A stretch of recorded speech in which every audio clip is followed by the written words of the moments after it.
chances in overtime to keep it close. They just had another gear that we didn't have. Late in that fourth quarter, you guys were behind, and you put on a press and you caused a lot of turnovers. That was a pretty key part to get you back in the game and force overtime.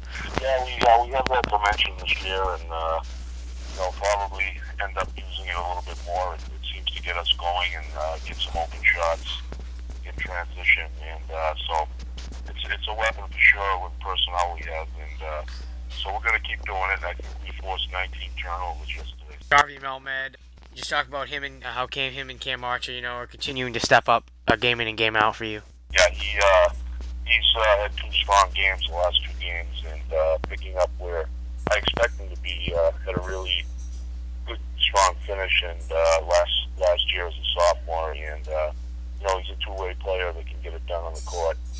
No easy nights, but I feel good, as I said before, about us competing. That was certainly a very strong team we played yesterday with as far as size, good point guard, and a couple of guys that can shoot on the wings. Traditional looking team, although I don't think we are. I think we're a little different looking. We're not overly big, but we have some quickness and some guys that can shoot. So.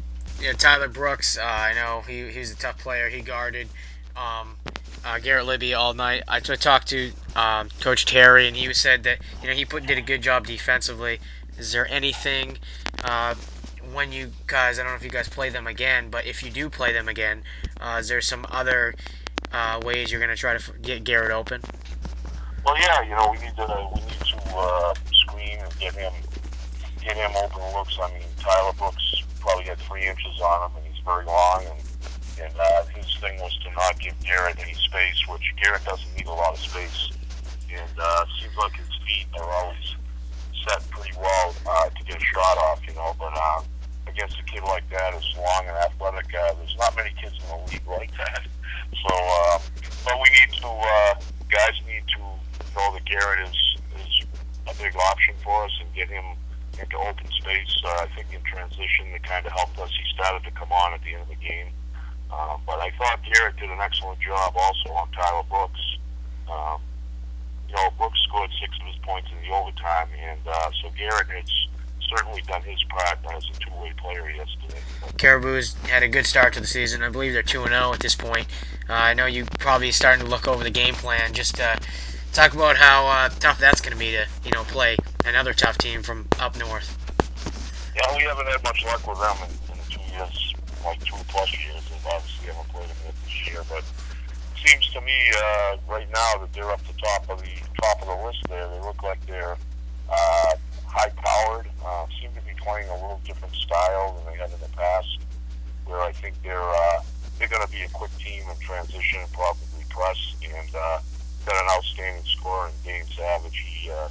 He was top 5 player last year as a freshman in the league, and very good shooter. Again, a guy you can't let into open space. And so, I'm trying to concentrate on Orono right now, and then get a little bit, because we only have a 1-day transition period between games. So I gotta do some work during the week. A lot of scouting this week, but one game at a time, and we're still looking at the heel points. I believe we're still going to be up pretty much near the top when everybody puts their games in there.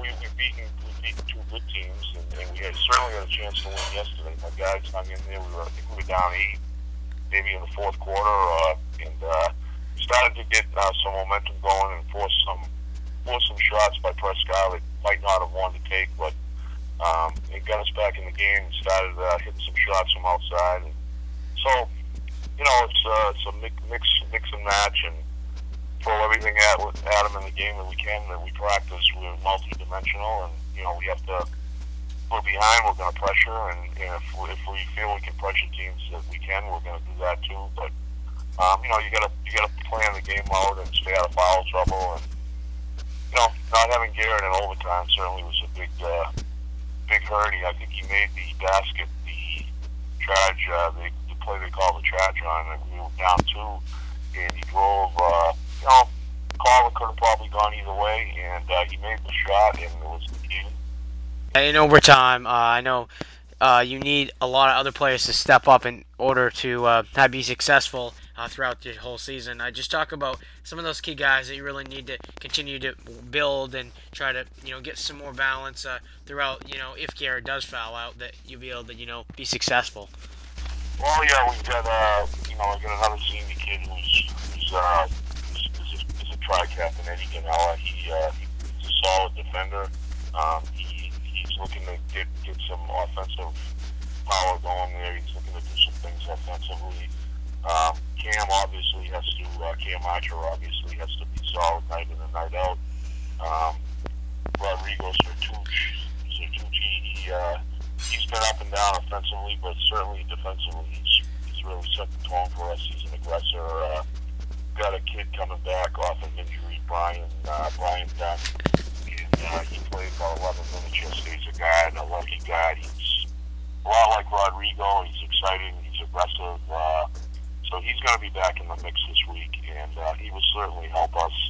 Obviously, Zach Bartlett has had a good season so far. I mean, Adam Richardson's coming into his own, and Tyler Lynch is another senior I got coming off the bench. Didn't play yesterday, but he's certainly in the rotation. He's a 5'11" forward guard slash. He's been with the varsity for 3 years, so he'll contribute too. And also Brandon Emerson, who is a guard, a senior guard.